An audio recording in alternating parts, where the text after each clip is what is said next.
Good evening and welcome to the third monthly lecture of Tamil Heritage Trust for this year.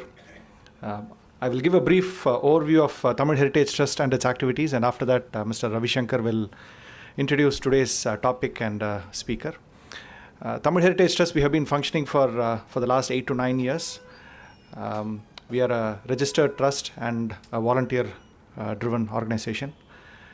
We do basically four major activities during the year.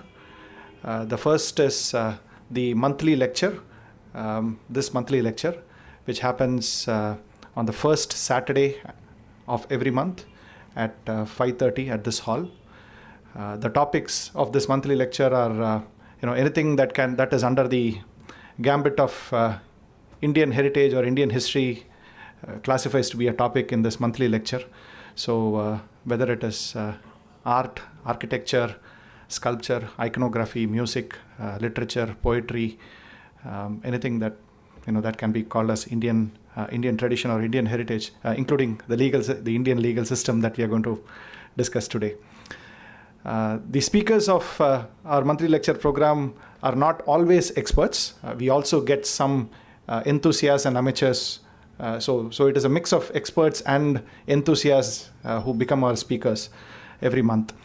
So if you have a topic, if you have a passion for a topic and you would like to share it with us, we can work together and provide a platform for you to share your thoughts in this forum.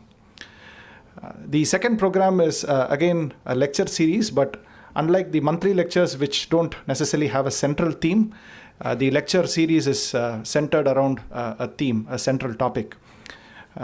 The program is called Pechu Kacheri, and we do this program during the month of December every year.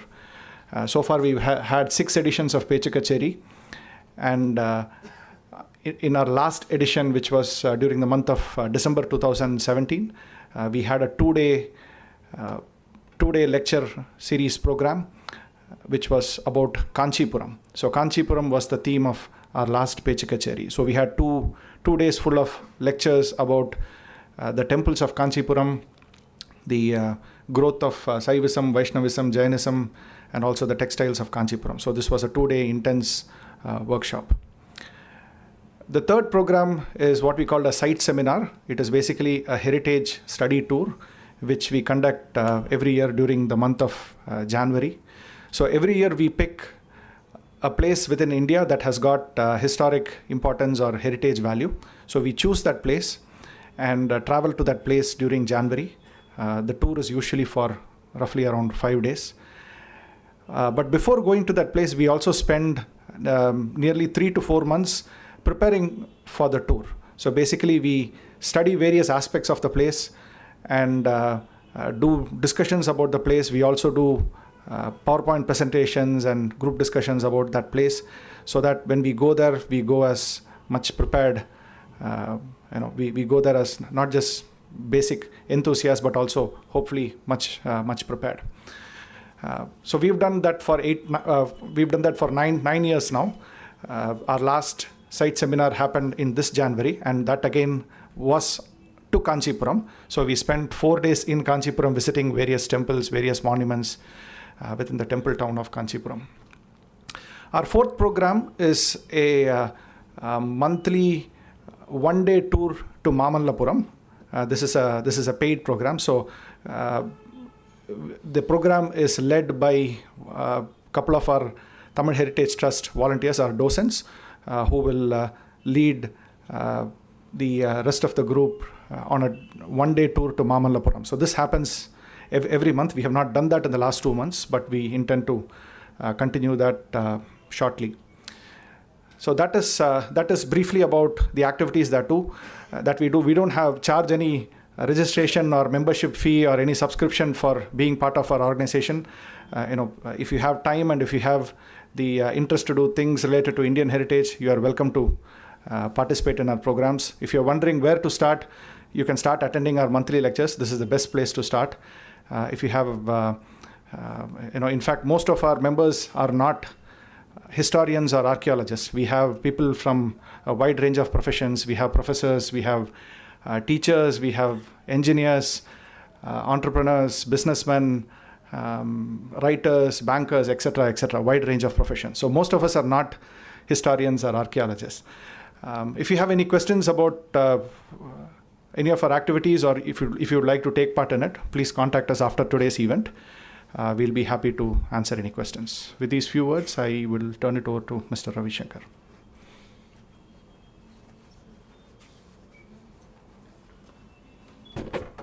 Good evening. Today's speaker is Mr. N.L. Raja, Nangavaram Lakshminarayana Raja. He's a designated senior advocate, and he had been practicing since 1986. And he started his career with Mr. Govind Swaminathan, former Advocate General of Tamil Nadu. In fact, he has exposure in various, aspects of law. But there are two aspects for which he stands out. One is consumer protection, and another is arbitration.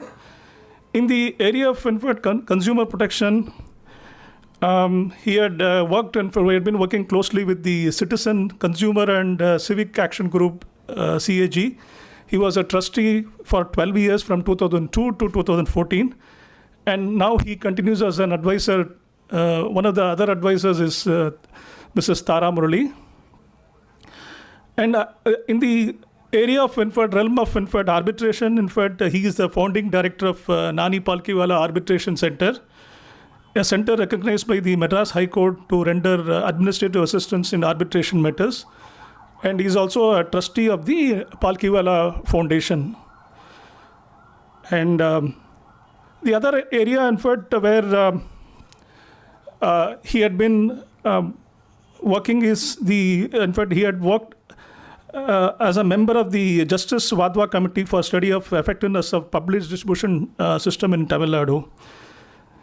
And in the area of social contribution to the society, he had been part of the M.S. Swaminathan Research Foundation, and he's also been a part of one of the oldest education in Tamil Nadu, the National College. I believe your grandfather was one of the founders of the National College, and next year it is going to celebrate centenary. Okay, and you may wonder, a lawyer who is specializing in arbitration and consumer activism or consumer protection, what is he doing here in Tamil Heritage? There are two reasons. I would actually, from my personal perspective, is that his surname, or Nangavaram, one of the initial stands for Nangavaram. It's one of the very, very beautiful places on the banks of Kaveri. And it's supposed to be the temple there, Sundareshwar temple, supposed to have been built by Parandaga Chola I. And probably, it is named after the daughter of Arinya Chola. Arinjigai, everywhere, they say it is the daughter of Arinjigai Chola, probably the Arinya Chola. And the temple has got very, interesting features, The consort of the god, Sundareshwar, is called Komalavalli. Komalavalli, is a name, generally you are associated with Tayar, Komalavalli Tayar, And there has got a special small shrine for Jayashta Devi, because a lot of temples in Tamil Nadu, over a period of time, they have relegated, or thrown away, Jayashta Devi. But Jayashta Devi seemed to have a special place in the temple complex of Nangavaram. And it is also a sculpture of, Navagandam, But sculpture doesn't seems to be a Chola, style, but probably, Vijayanagar period or so, And that is one of the reasons why, I thought, he has a lot of, association or relation to the Tamil heritage. The other reason why, Mr. Raja is here is that, a couple of years ago, I attended a walk in the High Court. And probably this is one of the walks that has been happening for the last 3-4 years. Maybe, if Chennai is to, vie with Ahmedabad for a heritage city, and this could be one of the reasons we can shout, because almost for 3 years you are holding it uninterrupted, every month, second Sunday of the month. And most of us, would not like to go into High Court, probably other places like police station, High Court, I don't think anybody would like to set their foot there. But I would recommend, very strongly recommend, please, in fact, go to the High Court. In fact, generally you see High Court as a brick and mortar, but Mr. Raja will give the flesh and, in fact, blood to the brick and mortar, in fact, edifice of our High Court, in fact. And in fact, he had written a book on High Court, in fact 150-year journey from Crown Court to People's Court. And then he's also written another book called An Iconic Splendor. And he had assisted, in fact, Heritage Committee of the Madras High Court to bring out this book, as well as, in fact, make a lot of restoration. And there is a beautiful museum, in fact. In fact, I was really surprised at though it is a small one, but it has got a lot of very historical and momentous, in fact, the items are there. So I would very strongly recommend that, to go to High Court and join Mr. Raja for his High Court walk. And I think that particular day, in fact, of almost about half a dozen of THT members, in fact, took part in that walk, in fact. And but what is this, in fact, topic to do with the heritage, in fact? See, I strongly believe that heritage is not just the visible, tangible entity alone, thing alone, in fact. Our heritage is also consists of, in fact, invisible, intangible, in fact, elements. And sometimes, in fact, both tangible and intangible, they contribute to each other. So, with this word, in fact, I request, in fact, Mr. Raja to talk about the ancient Indian legal system, which will have multiple, in fact, references to our Idihasa, Puranas, in fact, and he also, in fact, promises to tell the story of past so vast, often violent. In fact, I was surprised, in fact, when I looked at this word, often violent, layered with stories of inspiration and encounters. So complex and diverse that it all makes for a very fascinating study. So I request, in fact, Mr. Raja to deliver the talk. Thank you.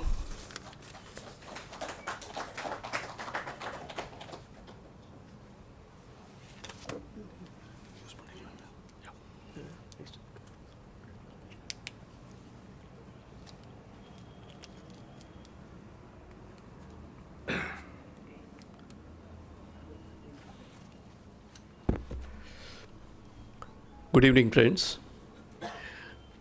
I thank Mr. Ravi Shankar for a very detailed and flattering introduction. I am honored to stand before you and talk about a topic which is very close to my heart. One small aspect in the introduction which possibly got left out was that I was also part of a committee which was constituted by the Supreme Court of India to write on the courts of India. How did our legal system start? How did it proceed? What were its defining features? And the Chief Justice of India in 2016 thought it would be a good idea for the Supreme Court itself to collect this information and to present it in a book form. So we worked on it for a period of nearly 1 year, and we brought out a book called The Courts of India. Now, it's when I worked on this book that I educated myself, because my interest was primarily on the British legal system, right? And it is only when I started working on this book that I started to do more research on how did our systems of justicing evolve. What was the justice delivery system that existed before the British came to India? How did it progress? And what were its defining features? Now, one thing that I often hear is that whatever might have been the problems with the British, they gave us three things. One is an excellent railway system. Second is an excellent legal system. And third is an excellent educational system. So these three are held out to be the great contributions of the British when they ruled India. Now, I'm not Shashi Tharoor, so I'm not going to go into a debate on whether the British really contributed all this to the country. They themselves captured the essence of what they did in a very fine phrase. They called it enlightened self-interest. So everything they did was only in self-interest, but they called it enlightened self-interest. So since they themselves have defined it as enlightened self-interest, I need not have to labor very much to say that the British were actually bleeding with concern for the Indians and wanted to improve their lot. They only wanted to improve their lot, and incidentally, if it could also help in putting a better system in place, they thought that they could do that. I'm not decrying their contributions. I'm not saying that they did nothing at all for India, but that is a far larger issue which I will not go into today. But in the course of all this, somewhere in the background, somewhere in the back of the mind, there is a thought that the British gave us the best legal system. That what existed before the British was all very barbaric and, not very good. And it is the British actually who brought in an excellent legal system to us. Now, that is the myth that I would like to explore in this talk today. Now, the legal history of India itself, to my mind, can be divided into 6 different stages, or even 7 different stages. Now, one is ancient. The ancient itself can be categorized into 2 categories: before the Gupta regime and after the Gupta regime, during the Gupta regime, which lasted till 600 AD. And then the medieval period, once again, the first medieval period, which started from 600 AD to 11,100 AD. And then the second half of the medieval period, which then went on till the British rule. And then you had the British rule. And then you had the Indian system that developed after the British left. So this would be the broad classification. Now, I am not going to, I've talked till I become hoarse with regard to the British system when I go on the heritage tour, which I conduct. So there, the emphasis is on the British system and to tell people how that system evolved. Now, I'm not going to talk about that, nor am I even going to talk about the medieval period. But I want to talk about the ancient legal system to sort of tell you all the basis on which Indian society originally existed and how it developed, and what legal system we gave to ourselves in the ancient period. Because that would dispel a lot of myth about this thought that we did not have an advanced legal system in those days. In fact, it is my assertion, and I stand by it, that the legal systems that existed in ancient India were far more advanced than the legal systems that we have today. And my purpose here is to show how that happened. This is not with a sense of, jingoism, as they call it, to portray everything Indian as being glorious. It's not with that. I'm going to give you hard facts which point to the fact that we had a very sensible legal system. I don't know about glorious, I don't know about great, but it was a very sensible legal system which catered to the needs of society at that point of time and lasted for a very, very long period. And you could not find anything critical written about this legal system. So probably it worked, and probably it favored the people, and people were happy with that legal system. The second thing I would also like to add is that, again, one myth that is commonly circulated is that the British legal officers were extremely honest, and we have come to a stage when we have become very corrupt, and the entire system, the administrative system, everything to do with administration have all become very corrupt.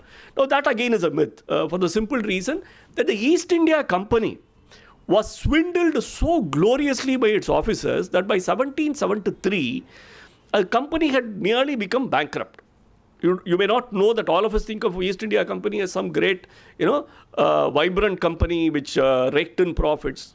No, it hardly declared any dividends, but all its officers and all its directors became stupendously rich, right? But by 1773, the East India Company itself was close to bankruptcy, and they petitioned the British government and said, please come and rescue us.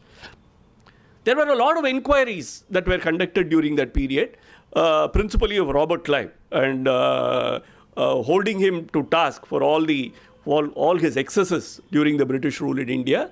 And during an inquiry in the House of Commons, he said that, I don't know what you are complaining against. In fact, I am amazed at my own moderation. He said, India offers such great scope for being corrupt that if at all you could accuse me of anything, you could only accuse me of being moderate, not excessive. That is unfortunately a reputation we appear to have carried for nearly 200 to 250, from 200 to 250 years back. So, therefore, the legal system was no different, because in Madras presidency itself, the origins, all of you would know, being heritage enthusiasts, that the second oldest corporation in the world, the British world, is the Madras Corporation. Right? After London, the oldest corporation is the Madras Corporation.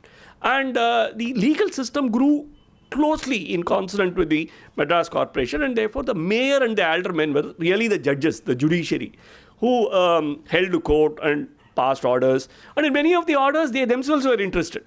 They had an interest in the litigation before them.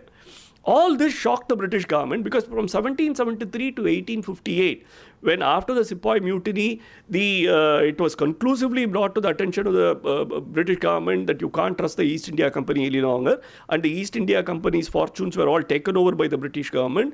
Between 1773 to 1858, through 5 different legislations, step by step, the wings of East India Company were clipped. Ultimately, in 1858, they took over the East India Company totally. Between 1773, but even before that, there was a realization that the officers of the company, especially the judicial officers, were again extremely corrupt.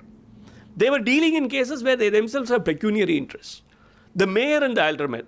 So they sent one of the stalwarts. Now, hats off to him. He really was a legal luminary, and therefore he is honored with a beautiful portrait of him in the court of the Chief Justice, Sir Thomas Strange. Sir Thomas Strange was a remarkable person, and he took stock of what was happening and said that we will not be respected as rulers unless we give this presidency a good justice dispensing system.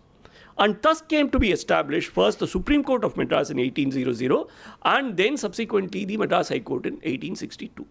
Now, it is this system which Sir Thomas Strange set in place that even today gives a reputation of efficiency and honesty to the judiciary and of all the institutions in the country. Notwithstanding whatever faults it may have, the judiciary is far more respected than many other organs of the government. So therefore, I want to stress here at this point of time, when I start this my brief presentation of the ancient legal system, that please bear all this in mind, that the British judicial system was really not, right from the beginning, it was not as if the legal system which was put in place by the British was a very clean legal system. It suffered from a lot of faults, which possibly we may have even today. And therefore, my point that I'm going to try to make through this presentation is to show that ancient legal India had systems which were very similar to the systems that we have in India today, and there were very many similarities. Many of the institutions and organs of the judiciary which you think of as modern were actually not modern at all. We had all this in the ancient legal system, which I will travel through. Now, my first few slides will talk about what was the basis of Indian society at that point of time. As I said, I am going to predominantly deal with the first ancient period, first half of the ancient period of India, that is before the Gupta period started, the second half of the ancient India, which is still the Gupta regime. I may also stray a bit into the first medieval period, but that is where I'm going to stop. I'm not going to go into the second medieval period. I'm not going to go into the British rule because of paucity of time. Now, the diverse nature of legal systems in ancient and medieval India was a reflection of the varied cultures, philosophies, and religious beliefs prevalent in those times. According to Mark Galanter, who is a very renowned legal scholar, internal socialization of key actors, prestige, hierarchy, social support, and distinct autonomous subculture shaped the complex of law. And that's what happened in India. The system of administration of justice in Hindu, Buddhist, and Islamic traditions in India was intertwined with religious and moral values, and consequently, justice delivery was a religious and a moral duty. It was based on the duties of citizens rather than on the right. Now, this is the most distinctive part of the Indian legal system. The legal system which the British gave us is a rights-based legal system. But the legal system that existed in ancient India was a duty-based legal system. We talk about the four varnas, and if you really go into, and today selectively, the privileges of these varnas are being given a lot of importance. While that was true, you should also understand that there were a lot of duties enjoined on these varnas, and because it was a duty-based society, the duties sat heavily on members of these varnas and ensured that if there were transgressions, it invited very, very serious consequences, and therefore the privileges faded really into the background. Now, all this is evident from the Vedic times. Gather together, speak together, know each other's mind, may your consultations and assemblies be unified, may your minds and intellects be common, may your revolution be united, and your hearts beat in unison, may your minds unite to make you happy. Now, this is from the Rigveda Samhita. Without distinction of superior and inferior, these are brothers growing up together for prosperity. That again is a verse from the Rigveda. You have equal rights and articles of food and water. I bind you to the oak to live together like the scopes of a wheel and the hub. That is the Atharva Veda. So the common point in all Vedic mandates was that everybody should live together. Now, that was rooted in the concept of dharma. That which sustains is called dharma. Dharma holds the people together. Hence, the conclusion is that that which has the ability to hold together is dharma. This is the concept of sustainable development which we are talking about today. The Indian mindset did not accept a very clear black and white concept of right and wrong. You know, you all would have heard the famous story of Rishi who was sitting in meditation. He prided himself on being a great follower of dharma, right? And as he was sitting in meditation, a poor merchant came and fell at his feet and said, "Save me from a bunch of robbers who were chasing me," right? And the Rishi said, "I'll do whatever I can." And then the merchant said that I will go and hide, and please ensure that you protect my safety. And he goes and hides. Now, this Rishi used to take a great pride in the fact that he never uttered a lie. So after some time, the robbers came searching for this merchant, and they came to the Rishi and they asked him, "Do you see a merchant running anywhere on this side?" And because the Rishi had, sworn to upholding truth, he pointed to the direction in which the merchant went. And then the merchant was, captured by the dacoits who beheaded him and stole his stuff. Now, it is said that when the Rishi was accused of not holding dharma, he said that, "How can you accuse me of not upholding dharma? I said the truth." But the citizens of the place ordered the Rishi to be punished because dharma is not something which you can apply as black and white. It is contextual. It is in that context you have to decide what is the right action and choose that right action. Because if everything is reduced to a simple black and white formula of right and wrong, it is abdication of reason. You need to apply reason. What can appear to be perfectly right in a circumstance can appear to be completely inappropriate in another circumstance, right? So there was a duty cast on every citizen to decide what is appropriate for that particular situation. This is one primary thing where Indian jurisprudence differs from English concepts of right and wrong, right? We did not have a concept of right and wrong. Everything depended on the concept of dharma. Dharma itself was contextual. What is the question? What is the issue that you have to address? When you say that I am upholding dharma, you have to look at, in the long run, is such a conduct sustainable? If this is taken to its logical end, is it going to benefit? Are you going to benefit from it? Or is it going to deteriorate? Are your standards going to deteriorate? Therefore, every citizen was left with a duty to understand what is dharma in a particular context. So you would have also heard of the famous story of a householder when a rishi came to her begging for alms, and she ignored him. And previously, when the rishi had been insulted by a crane, he had just looked at the crane and it had been reduced to ashes. And when the rishi felt that he had been slighted, he glared at the woman, and the woman asked him, I mean, do you think I am late in serving you because I have to serve my in-laws? They have to be fed. I have to complete that duty first. As I said, Indian society is based on a regime of duty, duty which comes first. I have to complete that duty first before I come to you. So don't try all these antics with me. It will have no effect on me because I am doing my duty. And what is in that context right?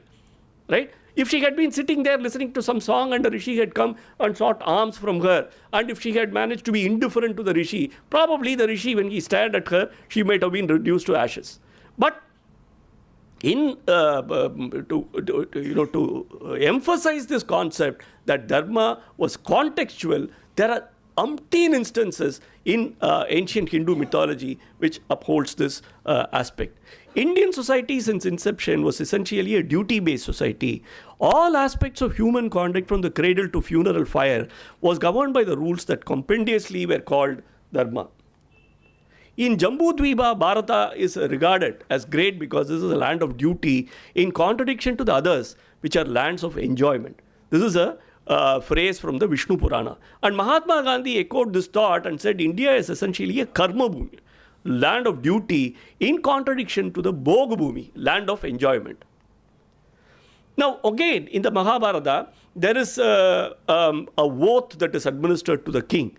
And it says, take an oath that by your mind, deeds, and words you shall protect the people, considering it as equivalent to the Creator, that you shall act in accordance with Dandaniti and not your own caprice.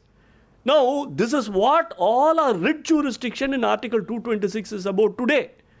The 226 jurisdiction of the High Courts in writ is an injunction to the state not to act according to its caprice. Now, if you think it is a modern idea, it is not a modern idea. We said it even during the Mahabharata. And evidence of that is in the coronation of king in the Mahabharata, where it sets out this phrase.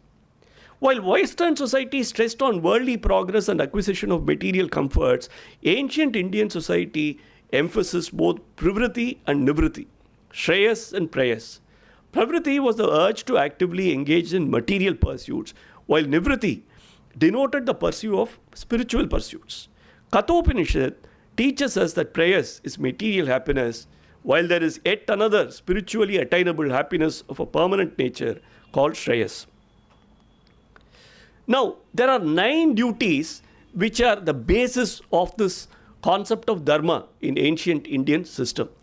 Being free from anger, truthfulness, sharing wealth with others, forgiveness, procreation of children from one's wife alone, purity, absence of enmity, straightforwardness, maintaining persons dependent on oneself are the 9 rules of dharma of persons belonging to all varnas. This is what the Shanti Parva of the Mahabharata says. Now, did we only talk about duties? Were there no rights at all?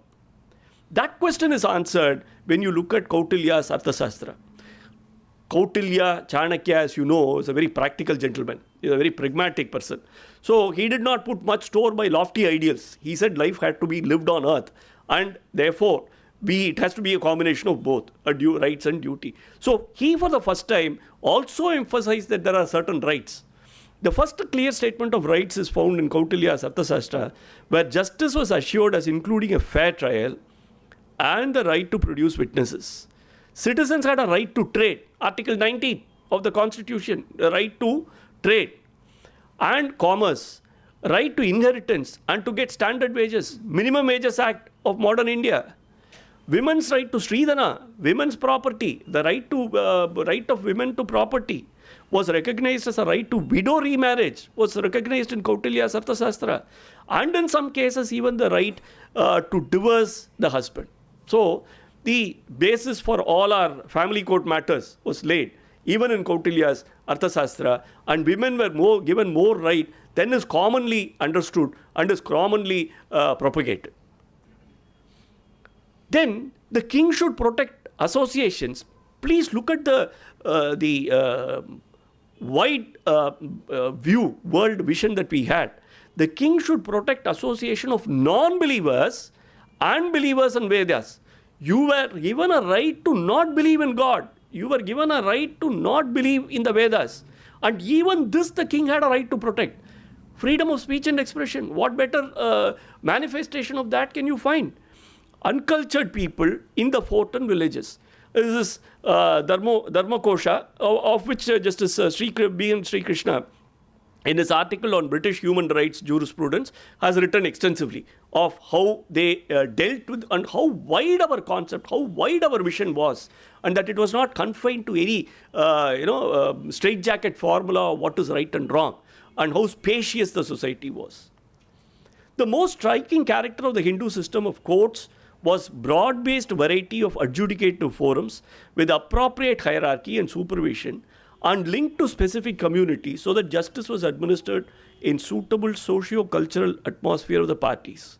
People's court system and assistance by assessors or jurors had tremendous dynamism that never posed the problem of judicial delay. This is an article from a book written by an English scholar, John Spellman, called Political Theory of Ancient India. He points out the fact, now I've talked about the law, I have talked about the basis of the legal system. Now ultimately you can't have it hanging in the air, you have to apply it, and you have to apply it through institutions. So how good were these institutions? And Spellman John gives glorious tribute to the ancient systems that existed in India. The principle of proportionality, these all we think today as modern constitutional concept. They were not. They were existing in ancient India. The principle of proportionality, which was assisted by good counseling and appreciation of facts, was crucial in the decision making, fixing of fines or quantification of penalties. Right? The famous opinion that was given in 2007 by the Attorney General of England, I think it was 2007, when he gave an opinion that your invasion of Iraq was a violation of the principle of proportionality. That we think as a modern proposition, but this was in existence even during the Vedic times. Payment of court fee was not a prerequisite to civil litigation, but duty to pay the fee after the adjudication was mandatory in order to support the state. This is what I am saying. There were some aspects of the ancient legal system which were even better than what we have today. There was no upfront payment of legal fees, court fees. After the order was passed, after you get your money, pay a part of it to the state for the upkeep of the state. Notions of representative suits, quick resolution of disputes, and victim protection approach was categorical. All unique principles, well thought out procedures, and best practices, some of which surpassed the modern legal system, made the Hindu court system sustain and serve for a couple of millenniums. This is a certificate, once again given by an English scholar, John Spellman, in his book, Political Theory of Ancient India. In some respects, he says, the judicial system of ancient India was theoretically in advance of our own today. When he talks about our own, he's talking about the British legal system. He says that the ancient legal system was even better than our own system that we have today. Now, Brihaspati Smriti categorically rules no sentence should be passed merely according to the letter of law.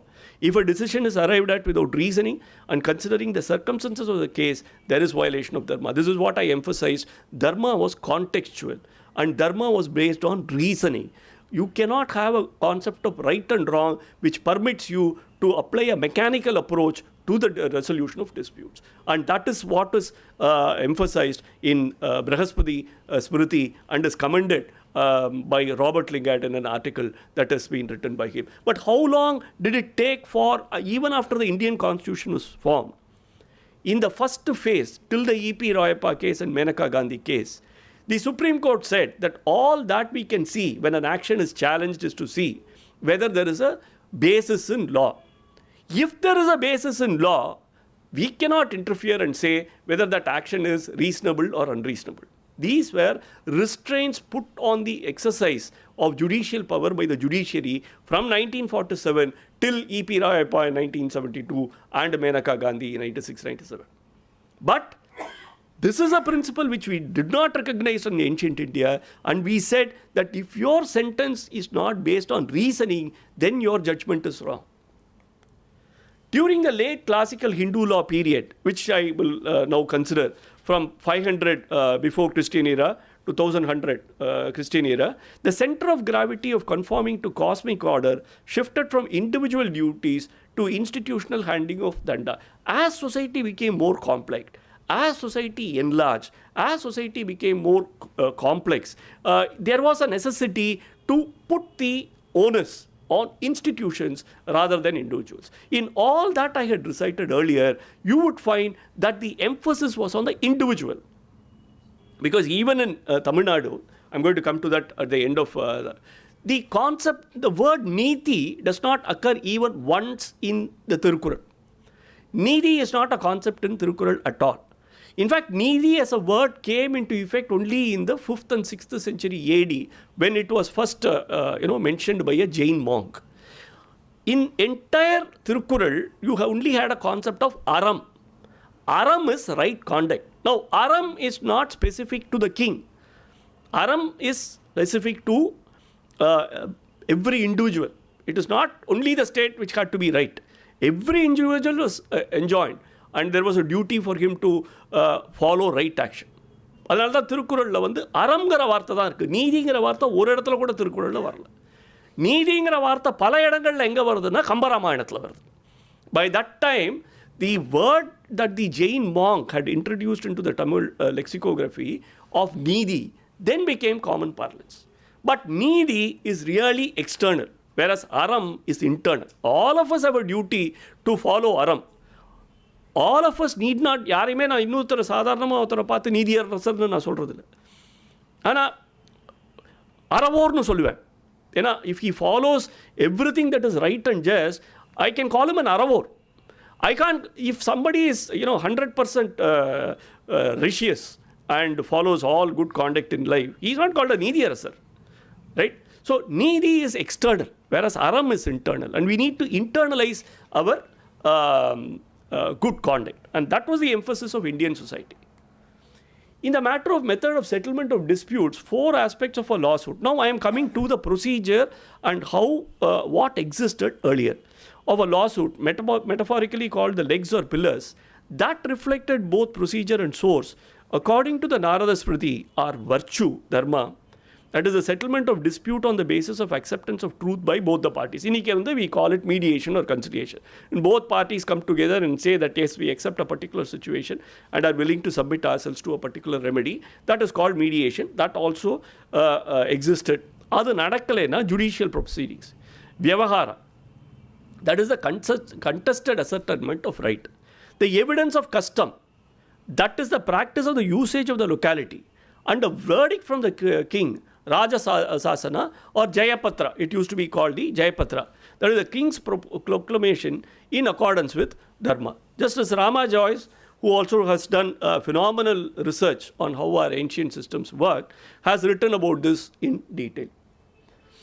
Now, I should mention here that when we talk about smritis, what are these smritis? Because the basis of Indian law were the smritis. Okay? There were 18 rishis, Narada Smriti, Manu Smriti, Yajnavalkya, Dayabhaga, a whole lot of rishis who laid down what the law should be. They were commentaries on proper conduct. In the 18 rishis, the smritis were actually explanation of what Shrutis were. Shrutis are what the sages heard. Okay, it is something which was heard. And because by the time of the early Vedic age, the Shrutis were too complicated for the common man to follow, it was all reduced to Smritis, which could be told to the common man in very simple terms. And therefore came the smritis. And primarily there are 18 smritis. Adukku mela there are, developments, itihasas, and then there are bhashyas, which are commentaries on the smritis. And therefore it becomes more complex as we go along. But the smritis are the simplest statement of what the law was. After 1000 AD, there was a bifurcation between courts which decided Vyavaharika, civil disputes, and Aparadhika, criminal disputes. Brihaspati, Manu, Yajnavalkya, and Kauntilya have listed 14 to 20 categories of Vyavaharika and the 4 categories of Aparadhika cases. Those which are committed in the list are covered under the title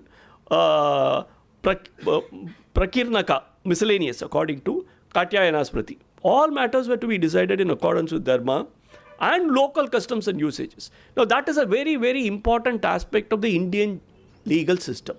Everything, because even when India became independent in 1947, it was only 12% of the country which was urbanized. 88% of India was village. It was rural. And in a rural community, it is the panchayat, it is the locality, it is the custom of that place that would decide what was right or wrong and how an order has to be passed. Therefore, justicing became localized. There is no question of traveling from Kanyakumari to Madras to engage a lawyer and to go to a court. The justice system was very close to the people. And the order was enforced through sanctions, because people knew that if they did not obey the order, they could not live in that village. And if you go to another village, there was communication from this village about how the order of this village had been violated. And so you couldn't find much to do with the other village also. All matters were to be decided in accordance with Dharma and the local custom and usages. Brihaspati went to the extent of saying, for persons roaming in the forest, a court should be held in the forest. We're talking about the concept of mobile courts. These are not new. These existed in ancient India. For warriors in the camp and for merchants in the caravan. That is what Brihaspati says must be the reach of law. It must percolate to the lowest level. Second, there was a hierarchy of courts as follows. The king presided by the king, the court presided by the king was the highest court. There were also courts appointed by the king, presided by the chief justice, Pradvivaka. Next to them came the descending order, Ghana Assembly, Shani Corporation, and Kula Family Council. I request all of you to go into the website. Because of paucity of time, I cannot expand on the genius of this Shani. These Shanis came into effect during the Buddhist Jain rule of India. These Shanis were guilds of merchants. Okay? The powers they had, how they functioned, how the leaders of the Shanis were elected are so revealing. When we learn company law, the first we are taught Palmer's company law, then we are talk about Salmon versus Salmon, then the jurisprudence, corporate jurisprudence. You will be amazed to find the basis of all this in the functioning of the Shanis. The Shanis were guild, like the Madras Chamber of Commerce, the CII, the FICCI. It was an organization like that. And they closely preserved, right, intellectual properties. And when there were disputes with regard to the intellectual property, these were all decided by the Shanis. And if they did not reach a finality there, they went to the king. The members of the Shanis were elected. They were not a nominated body. And what was remarkable about the Shanis, because they functioned during the Buddhist Jainist reign, there was no entry barrier to any caste or any community to get into this. The only people who were excluded from the Shanis were hunters, because both Jainism and Buddhism preached non-violence. So any class which indulged in violence could not form a guild. But all other classes could form a guild. And as I said, if you want to educate yourself about an advanced corporate system which we had in ancient India, please go into the website. There is an excellent article written by Dr. Vikramaditya Khanna, who was a doctorate in the Harvard University. He has specialized on how these corporate structures existed in ancient India. And many of us lawyers would be ashamed to know that we learned company law, corporate law, everything without realization of the glory of these organizations which existed in ancient India, which mimicked, or I shouldn't say they mimicked, a corporate world I think today mimics the functioning of these institutions in ancient India. The Brihaspati Smriti classifies courts as Sahista, where the king himself provided, Mudrita, appointed by the king and using king's seal, Aparadishta, circuit court, and Pradishta, established in the village or town. According to the Smriti Chandrika, they are the best judges of merits of a case who live in the place where the accused person resides and where the subject matter of the disputes are arisen. Now, once again, you find that in section 16 to 20 of the Code of Civil Procedure, a suit can only be instituted in the place where the cause of action arises. Now, that is a principle you find in Brihaspati Smriti. In addition, there are practices of resolving disputes through arbitrators or madhyasthas. The Smritis of Manu, Narada and Brihaspati suggest that disputes regarding landed property or boundaries should be decided by neighbors, the inhabitants of the town or village, the other members of the same community, and the senior inhabitants of the district. Third, regarding jurisdiction, the position was that Kula, Shani and Gana should decide all disputes except those falling under the Sahasa. They had no power of imposing corporal punishments and fines. The appellate jurisdiction of Gana over Shani and Shani over Kula was recognized. The king was the highest court of appeal and his decision was final. You are talking about hierarchy of courts as if these were all a gift of the British India. They were not gift of British India. The hierarchy of courts existed in ancient India. The collegiate character of the king's court is explicit from Brihaspati's verse to the effect that the king Raja, chief justice, and the judges, Sabhyas, are the judicial officers. Therefore, the king did not have ultimate authority over anything. He had to consult the chief justice, and his opinion had to be in consonance with the chief justice. The villagers had a judicial system of their own, at once familiar to and respected by them. The various traders and guilds had a similar system. The presiding officer of the popular courts or the guild courts had officers either by election or inheritance according to local custom. With him were associated 3 or 5 men. In these apparently private courts were settled the affairs of everyday life.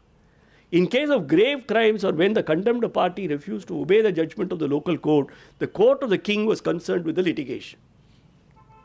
The qualification. Now let us talk about qualification of judges. Did they have a system of pick and choose? No. The qualification of the chief justices and the judges were based on sound principles. For appointment of a chief justice, a person was required to be well versed in the 18 titles of law, the Smritis, which I talked to you about just now, and their 8,000 subdivisions, and proficiency in logic, tarka, interpretation, mimamsa, and other relevant subjects. The master of the Vedas and Smritis and have the capacity to extract truth from judicial proceedings by application of law. Narada Dharmakosha. Once again, a very detailed study of this has been done by Justice Rama Joyce. Now, regarding appointment of what we call puisne judge, any judge who is not a chief justice is a puisne judge. There are qualifications for that also. Let the king appoint as members of the court of justice honorable men of tried integrity who are able to bear the burden of administration of justice and who are well versed with the sacred law, rules of prudence, who are noble and impartial towards friends or foes. So there was a qualification for the chief justice. There was a qualification for the other puisne judges of courts. When the king directs a judge to give an unjust decision in a case, the judge should beseech the king against the order which will lead to injustice and dissuade him from wrongdoing. So that was the duty of the judge. Ancient India had also, now you are talking about the Law Commission of India, and the Law, as of the Law Commission of India is an idea borrowed from the Law Commission of England. No, we had Nyaya Parishad. Nyaya Parishad was a congregation of scholars in Vedas, Mimamsa, Vedangas and experts in law, and 3 persons following ashrama dharmas, Brahmachari, Grahastha and Sannyasi, who have actual life experiences in each stage of life. Like the Law Commission of modern times, the Nyaya Parishad was able to assist by providing research-based advice on controversial issues when the law was not clear. Yajnavalkya talks about this, and Robert Lingett has written a treatise on this. Therefore, the Law Commission of India is not a modern concept. Law Commission of India existed in ancient India in the form of Nyaya Parishads. Now, what about advocates? Did they have advocates at those times? They had advocates. The advocates were called niyogis. The legal service of pratinidhi or niyogi, who were independent character and great learning, could be availed by the litigant parties. Narada Smriti clarifies, engaged by the plaintiff or employed by the defendant, he pleads for the success or discomfiture of parties. He can be employed in case of inability to plead one's own case. If a person deputed by the claimant or chosen as his representative by defendant speaks for his client in court, the victory or defeat concerns the client and not the person acting as a representative. There cannot be a more graphic description of the profession of advocates. So that did not come with the British. We did not have a profession of advocates that came with the British. We had the profession of advocates that existed through the form of niyogis. What about court fee? As I said earlier, in civil matters, there was no requirement of paying the court fee at the inception of the suit. According to both Kautilya and Manusruti, only the debtor had to pay the fee at the end of the suit, and the fee was doubled in case he had denied the claim and was subsequently found to be the wrongdoer. So there were rules that regulated court fees. What about pleadings? The four main aspects of a judicial proceedings are Purva Paksha or Pratijana, the plaint, the Uttarapada or Kriyapada, written statement or reply, Sadhana, evidence, and Jayapatra, the judgment. Prolixity in the pleading should be avoided, and pleadings have to be brief and meaningful, precise, and demonstrate the basis or opposition for the cost based on reasons. This again is cited by Justice Rama Joyce from our ancient pleadings. In fact, if you go to the Madras High Court Museum, we have framed the first plaint filed in the court. Right? And the first plaint is just one page. Right? You see here the importance given to brief pleadings. And when we had the function recently to celebrate the 125 years of the Madras High Court, I was asked to take the judges of the Supreme Court and the Chief Justice of India through the museum to show them the artifacts and to explain to him the history of this institution. And when I showed the Chief Justice of India the plaint, he said, next time you come to Delhi, you come to my chamber, I will show you the plaint filed in a Bombay court. 4 volumes of the plaint. So he said 4 thick volumes of the plaint. So these are ancient traditions which we have given up, because the pleadings in ancient India were required to be brief, to the point, and succinct. Today we have lawyers who charge by the per page of what is drafted and settled. So possibly that also accounts for the huge costs that the client has to pay for drafting. Adjournments. What has ancient India got to do adjournment? Just listen. Katyayana Smriti. If a litigant desires to obtain a long-term adjournment merely under some pretext, that should be regarded as deceitful, and it is declared to be a reason leading to the loss of his case. The rule was applicable for both the parties. The concern for avoidance of judicial delay was of a high order, and mechanism was effective. Katyayana, once again Rama Joyce refers to this. Brihaspati has said that since justice gets killed because of delay, there shall not be delay in disposal of cases. Gautama prescribed a ceiling of 1 year within which property matter should be finally decided. So these are, self-imposed restrictions which we put in place to ensure that there was no delay. Today we suffer from a huge 3 crore cases pending all over the country. That didn't happen in ancient India. Court halls. The mandatory prescription that all trials to be held in open court in the presence of court officers without any greed and anger and adhering strictly to Dharmasastras reflects high standards of procedural justice. The 5 causes of partiality, favor, greed, fear, ill will, and private meeting hearing should be eschewed by the judges. Sukraniti Sara. Everything, there is evidence of every one of these practices that we followed. Katyayana goes a step ahead and declares that a fine should be imposed upon the Chief Justice and the Sabhyas in case they have conversation in private with the litigant. So, the standards that the judicial officers were directed to observe. Proof of claims. Now, how did we apply the rules relating to proof of claims? The next step is proof of claims. The party having the burden of proof should furnish to the court a list of witnesses and documents. According to Kautilya, parties should themselves produce witnesses who are not far removed either by time or place. Judgments. Ultimately, the outcome of every judicial proceeding is a judgment. According to Brihaspati Smriti, it is a document, Jayapatra, given by the king to the victorious party in a case in which the gist of the plaint, the answer, the trial, and the conclusion are recorded. Look at the qualifications which a judgment had to satisfy.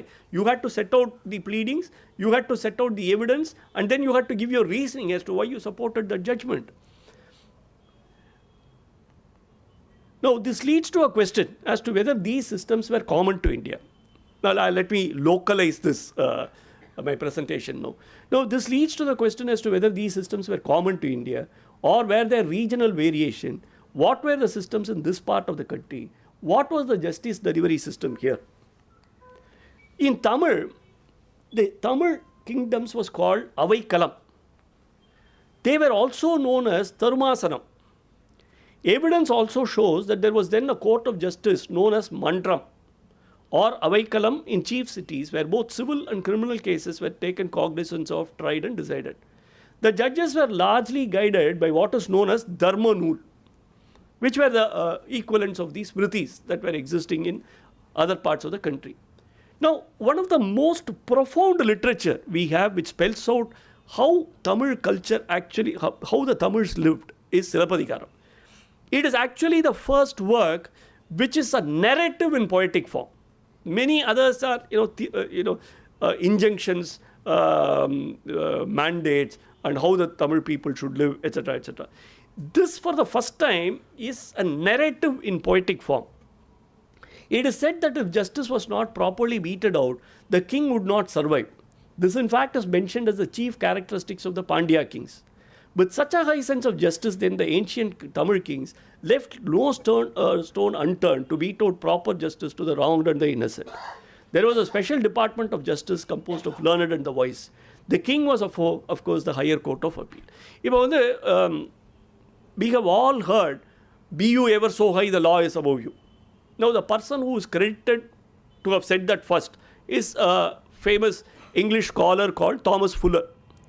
But much before Thomas Fuller said this, in possibly 1600 when he lived, or 1700 when he lived, 1500 years back, Manunidi, Samanidi Cholan had actually applied this concept. He said, even if it is a king's son which has died under a chariot, he shall not be given any privilege. In fact, when you look at that portion relating to the narration of what exactly happened, all the courtiers in the court plead with the king and say, you should understand that the cattle was running, the calf was running on the wrong side of the road. It is a road in which the calf should not have been permitted at all. So consider all this mind and exonerate the prince. The king says no. It is a basic duty of the king to protect the weak. And if he has failed to do that, all these arguments don't impress me at all. So, world over, we are talking about Thomas Fuller as given meaning to this, may you be high, ever so high, the law is above you. But we in this kingdom actually applied it in practice. That is why when you come into the High Court, you have a statue of Samanidi Chol. In fact, I have also referred to this in an article which I wrote for one of the law journals. I was part of, I have time? I was part of a group, the visitorship program. It's called IVP, the Indian Visitorship Program, which the US government invites people from India to be their guests. And they'll take you around the country on issues relating to you. So in 2001, I was invited to be part of the IVP program. And I was taken to various courts and various places. Now, in one of the places which I was staying, I found that the court hall was right opposite to where I was staying. And on that day's program was, delayed a bit. So I thought I'll just walk into the court hall and see how the system functions there. If it is possible, talk to the judge. And then I strolled into the court hall. Now, at the gate, I was stopped by the security. The security said, you can go in and see the court hall. We have no problem about that. But leave all your stuff here. So I had a bag with me and a camera, which I left at with the security. Then I went in and met the judge. He was a very fine person. He has done a doctorate in law from Oxford and followed it up with a second doctorate from Harvard. Very bright person. So we got chatting because it was early in the morning. I had gone there at 8:30 itself and he still had time before the court started. And he said, I'm dealing with a patent case. I would also invite you to sit with me in the court when it's heard and things like that. I said, I had to go back the program, but we became good friends after that. The point is that after I finished my interaction with him, I requested, may I take a photograph with you? He said, by all means, no problem at all. Then I said, the camera is outside. Can you kindly, call and ask the security officer to allow me to take the camera? He said, no, if there is a rule which says that the camera can't come into the courtroom, I can't waive that. So he got up from his seat, came outside the court hall and took a photo with me. So, this is the rule of law. Possibly in a different environment in which we are used to, somebody might have said, call the security fellow, ask him to bring the camera. Even these small rules have to be respected. And it is my case that they were respected in ancient India. And therefore, that is why all the courtiers of the Pandya king could not persuade Manunidhi Cholan to forgive his son, because rule of law was important. Qualifications for judgeship were also prescribed, like in the other parts of the country. Control of passions, an impartial outlook, contempt for avarice, and freedom from different kinds of fear are deemed the main personal qualities required for those who are destined to administer justice. A passage in Patripattu, itself a part of Ettutogai, one of the Sangam anthologies addressed to a Chera king, says, the wheel of law doth stop its motion when anger, lust, and undue favor, falsehood, cowardice, and excess love, for wealth and cruel punishments appear. Know this, my lord, of mighty lineage. The availability of access to justice. We talk about access to justice as being a very modern concept. No, we once again institutionalized access to justice as exemplified by the Araichi money. Even in Manunidhi Cholan, Samanidhi Cholan's case, the cow goes and rings the Araichi money, and as soon as the Araichi money is rung, the king has to come and render justice. So that is the concept of access to justice, which we think is a modern concept, but it was not. It was prevalent even in ancient India. The Silappatikaram reveals to us the keen sense of justice of the people of the Sangam age. Kavaripumbantitam was the capital of the Cholas. There were several mandrams or places of public recourse to justice there, notable amongst them being the Pavai Mandram.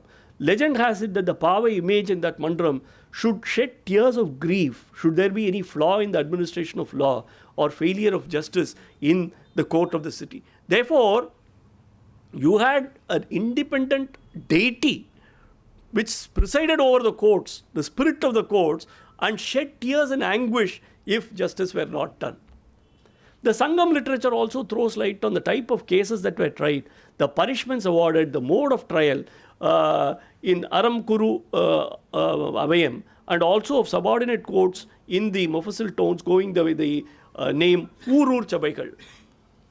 Kannagi in Silappatikaram, after narrating, Kannagi தான் சொல்றா, the Silappatikaramல the Manunidhi Cholanோட incident சொல்லிட்டு, and his unwavering commitment to justice, she ends her appeal by saying, thus was justice meted to all this. This is the place from which I hail. This is the justice we have known. There is a description of a trial in the 12th century work of Sekizhar's Periya Puranam, a trial against the celebrated Saiva saint Sundarar, who lived during the 9th century AD. உங்களுக்கு எல்லாருக்கும் இந்த கதை தெரிஞ்சிருக்கும் இல்லையா? சுந்தரர் வந்து Sivaperuman comes to claim him, and Sundarar denies any connection with Sivaperuman at all. Of course, Sivaperuman is in disguise. So the issue is taken to the local assembly of elders who have to decide the case. அதில் வந்து இந்த சேக்கிழாரதில் the description of the trial is so fantastic and it is so close to what we follow in our courts today.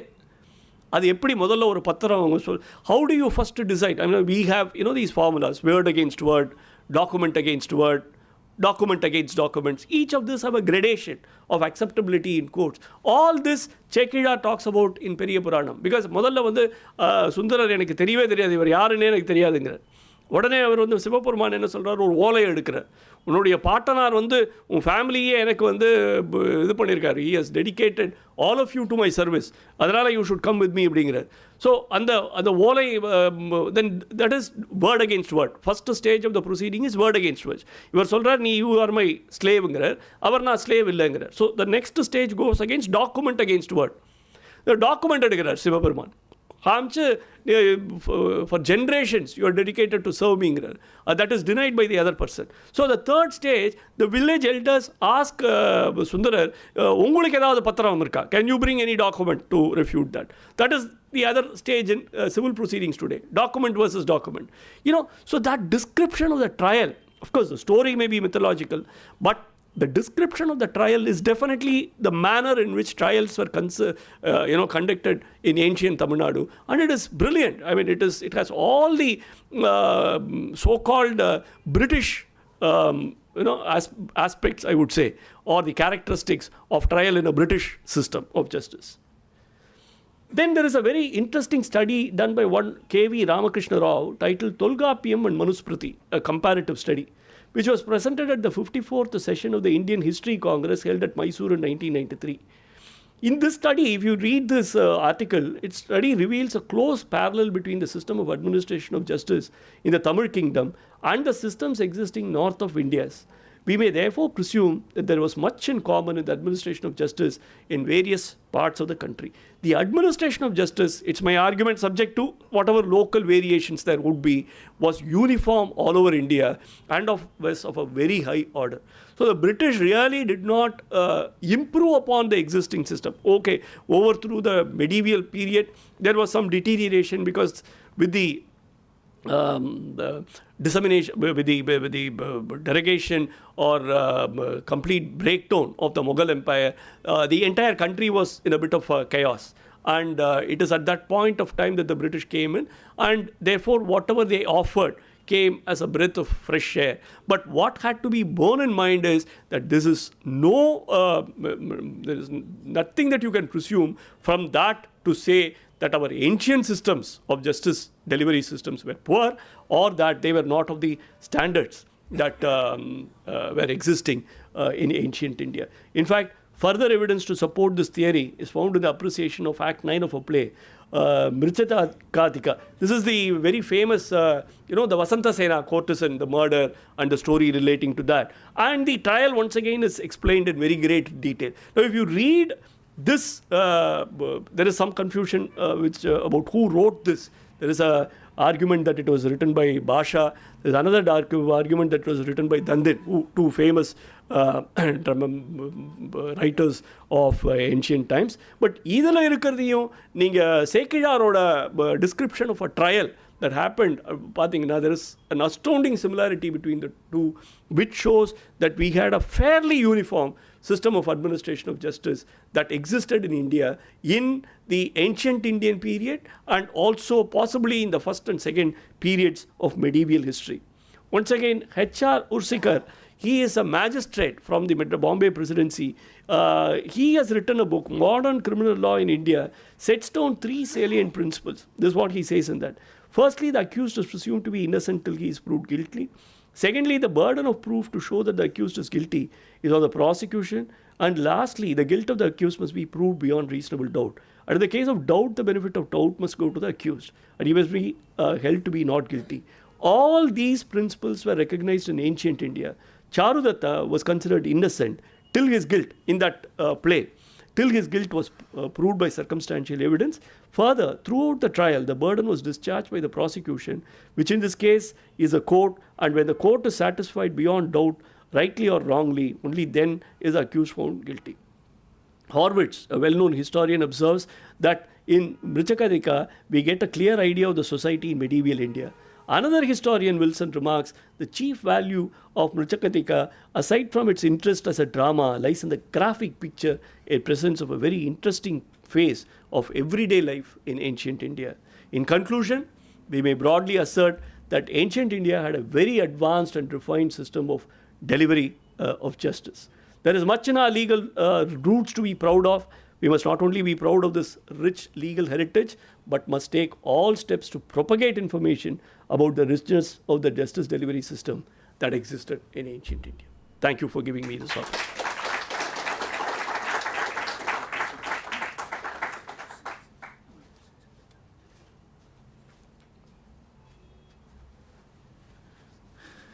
If you have any questions, please in fact make it brief.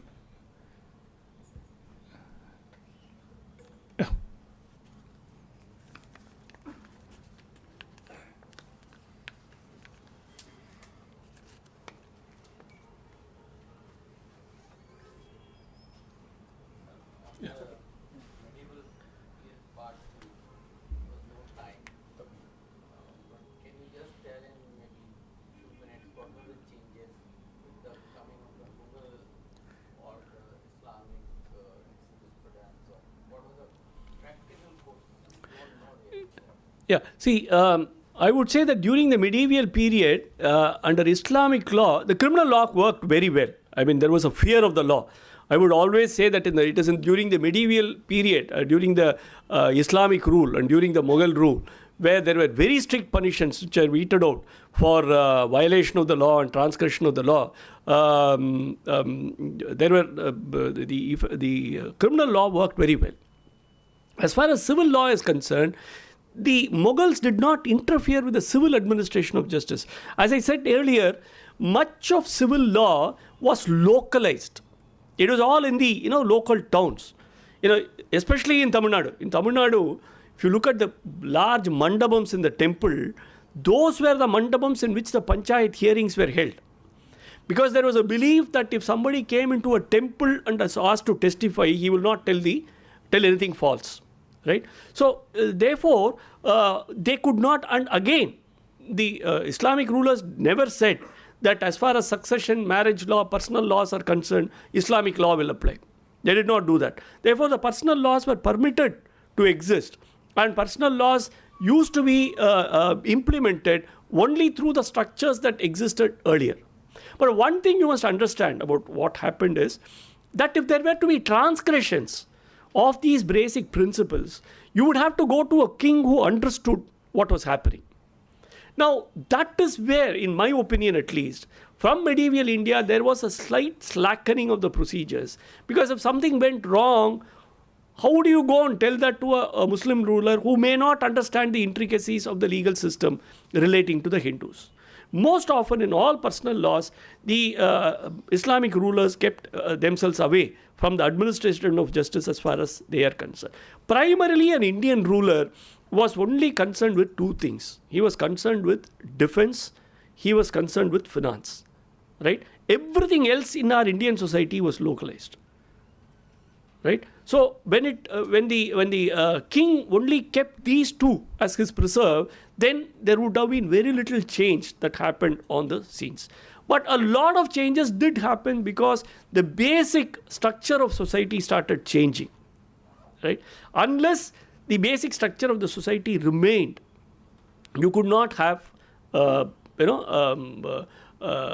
continuity, so to call, the continuum could not remain. That is the impact of Islamic rule. Yeah. You talked about 18 different legal books, from Katyayana to Narada Smriti to Brihaspati Samhita. I'm pretty sure that they would have differed on certain points. So if the lawgiver or the judge and the advocates, what would be the basis on which they would even argue? Local custom. And if somebody says, no, I come from some other place and I follow Katyayana Samhita and I cannot agree to this, how would in the first place, it all used to be resolved on the basis of local custom. Secondly, when there is a difference or an argument about which custom would apply, it is the dharma of that situation that will apply. That is, of the two, who is likely to be right? That is what used to be applied. And as I said, it never went into a territory of confrontation because largely, as I said, the Srini was a guild which dealt with artisans within that community. The migration from one area to the other was very, very rare. And therefore, we don't have too many reported incidents of what is to be done if there were to be a clash of two laws. Because by and large, this is what helped to, improve the quality of the society and also the quality of the output. Because every country in the world tried to conquer us. We never went to any country except for the Chola kings who went to the Southeast Asian countries. Every country in the world was trying to conquer us because the wealth of India was huge, right? Roman writers, Roman scholars lamented about the loss of gold to Tamil areas because fine silk and muslin from here was sold in Rome for valuable gold. So they said the gold exchange was coming down on account of a huge payment that we were making for all this. Therefore, we were a very, very rich country. And we maintained that on account of localization. Today we are talking about decentralization as being the solution to most of our problems. This decentralization we actually applied. And that's why our society grew from strength to strength. I have another question. Yeah.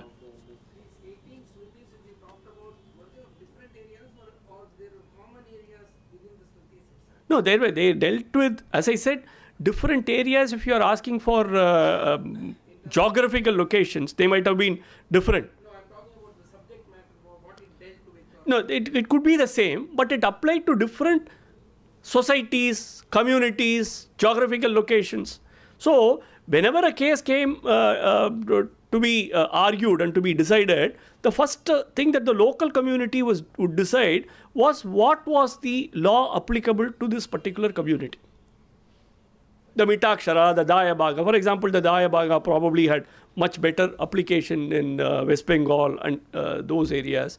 And in fact, there is a English judge who has written a book saying that why did you import the principles of Mitakshara, Yajnavalkya Smriti, Narada Smriti to Tamil Nadu? Tamil Nadu had a completely different system, and through this British system, you came and imposed everything. The only place where the the local Tamil law is applied was in Sri Lanka. The English judge who has written an article on that. So, like that, the applicability of a particular law was always a matter of question, but that would be decided on the basis of the larger guidelines which were followed through precedents. So that's where the precedents come in. In an earlier case, if this is how it is decided, then it gets to be applied. Because I always say that Henry Maine is supposed to be the first commentator on Hindu law. That's wrong. Sir Thomas Strange has written Elements of Hindu Law, a book called Elements of Hindu Law. That book is available. Now, what I did is, I downloaded this book because it was part of the archives, the Madras archives. It's available even on their website. And I took a printout and gave it to the Madras Bar Association because I've heard too many people say that Henry Maine is the first person who has written a commentary on the Hindu law. Wrong. 1817, Sir Thomas Strange has written a book and written a commentary on Elements of Hindu Law. And there, if you look at the scheme of the thing, it's very interesting. First is the narration of the facts of the case. And then there is the priest's opinion, or whomever he would consult, the representative of that particular class, he would consult what their opinion was. And from that, he would give his opinion as to how he thought he would decide the case. So all these questions you asked about which will apply became a matter of discussion, and what was decided as a precedent then came to be applied to other cases. So you mentioned about these smritis, which are basically which followed Vedas. Are there any smritis which are not on the basis of Vedas? No, all of them are a commentary on the Vedas. 18 smritis by the various rishis. And you have the picture of Mahaperiyava here. He said that he asked a Russian who came to visit him, that did you know that Yajnavalkya Smriti was written in Russia? The way the conference was held there, the principles were gleaned there. Did you know that? Then he gave him that Russian was astounded. So these are geographical. These are places where many of these Smritis were written, but all of them are a commentary on the Srutis. Srutis are what the rishis heard and which manifested itself as Vedic. I am asking this, even during the Buddhist domination or Jain domination, were they following only the smritis? Hindu society would follow only the Smritis. In the context of Tamil Nadu, where the knowledge of Sanskrit is very almost That I wouldn't say is right, because from Silappatikaram, 40% of Tamil language has Sanskrit words. But there is a lot of discussion and debate as to which is older, Sanskrit or Tamil. But there was a migration. Even Silappatikaram, there is evidence of much of Sanskrit coming into the Tamil language.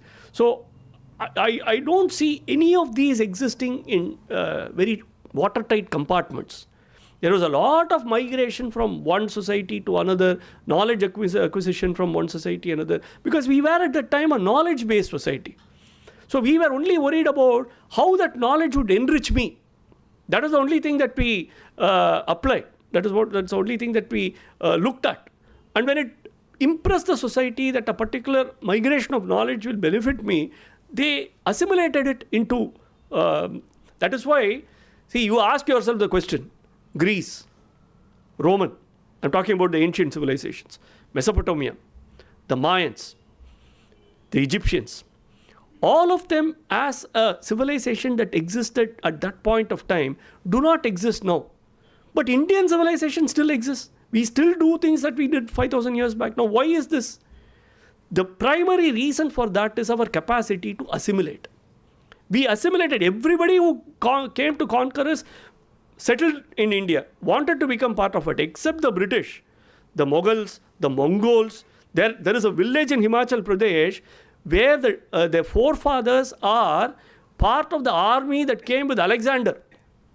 So when Alexander left, he left behind Seleucus Nictor. And even today in Himachal Pradesh, you have a bunch of very Greek-looking people who are all direct descendants of Alexander's army. So, this is really a cradle of civilization in that sense. And we preserve these civilizational values because of our capacity to assimilate. When very violent societies or societies which are very strident about their rights were, attacked, they would say that honor, till the last man we stand, all that, and then the invading society will come and flatten them out. But in India, somebody tries to invade you, I will continue to do whatever I have been doing in one corner, you come and do whatever you want. So, see, the mindset is that we did not give too much of importance to territory. Everything was in the mind, was in a completely different strata. That made it impossible for anybody to conquer us. Because if you had, that's why we have survived as a civilization unbroken for the last 5,000 years. There's one last question. So, when did women's rights started to return? No, women's rights were very strong in ancient times. But I don't know about deterioration. Deterioration, by that, I think after the beginning of the medieval stages, there was deterioration in rights of... See, always, when a society becomes violent, women's rights will deteriorate. Because The impact of invasion of that's right. The more and more invasion that you have, because then the man holds out to the woman that I am placing my own life for your welfare. So you must put me in a better position. That would become the psychological demand of the man. Because he would say, because all rules of warfare would say that the three entities that are to be protected are the woman, the child, and the cattle. Okay, all rules of warfare. You start from Mahabharata, from Ramayana, all these, right? There is very clear statement of that. But when a society becomes therefore more and more violent, the man says, I am sacrificing all this for you. So you have to give me certain rights. So he is allowed to marry 4 to 5 women. He is allowed, rights of property are kept close to him. All these rights he starts demanding of women. But when the society becomes less and less violent, women's rights, there is an upsurge of women's rights. Because there is no reason why a woman should treat a man in a better position. He is not going to give up her life. Nobody is going to come and attack me tomorrow and finish me off. So there is no threat to the family, which I actually guard with my body. So this, if you look at as a sociological impact, would be during the Vedic periods, women were given very high standards of existence. They were respected and things like that. But the more and more violent a society became, there was a deterioration. And one aspect that I must mention is, there is a very interesting book by Justice V. Ram Subramaniam on 22 modern legal principles that are available in Kamba-Ramayana. Principles that we think about as modern principles. There are 22 modern principles which he has assimilated and put it in the form of a book. I'll just give you 2 examples. One is, when Vibhishana comes and surrenders to Rama, and he says that I come as a refugee, please take me. All the other Vanaras protest against that and say that you should not take him. He's a treacherous fellow. Tomorrow he will turn coat. He is possibly they may not have used the expression Trojan horse, but he is a Trojan horse, etc., etc. But there is one Vanara whose name is Neelan. Neelan stands up and talks about the rights of refugees. If you read that portion relating to the rights of refugees, you will be astounded that the International Convention of Rights of Refugees, which came in after World War II, many of the principles you will find Neelan talking 1,000 years back in Kamba-Ramayana. And then when Hanuman is captured and he is brought to the court of Ravana, Ravana wants him to be beheaded. Ravana wants him killed. Then Vibhishana stands up and says that he is an ambassador. Principles of international law. How do you treat an ambassador? There cannot be, contravention. There cannot be contravention of international law. Privileges of an ambassador. Vibhishana talks about that. So like that, you have many of these principles, 22 principles, have been culled out by Justice V. Ram Subramaniam and put in a book, which makes for very interesting reading. Thank you. Thank you all. ராஜா சாருக்கு ரொம்ப கடமைப்பட்டிருக்கோம். ஏன்னா இந்த மாதிரி topic வந்து நமக்கு வந்து ஒரு historical கான்டெக்ஸ்டில் நம்மளுடைய அண்டர்ஸ்டாண்டிங்க்கு வர மாதிரி ஒரு ஒரு நமக்கு ஒரு இன்ட்ரோடக்ஷன் கொடுத்துருக்கார். Most of us will be able to, many of us will be able to go deep into this matter and understand the intricacies of the whole thing. We are very thankful to you, sir. Thank you. Thank you. Thank you so much for giving me this.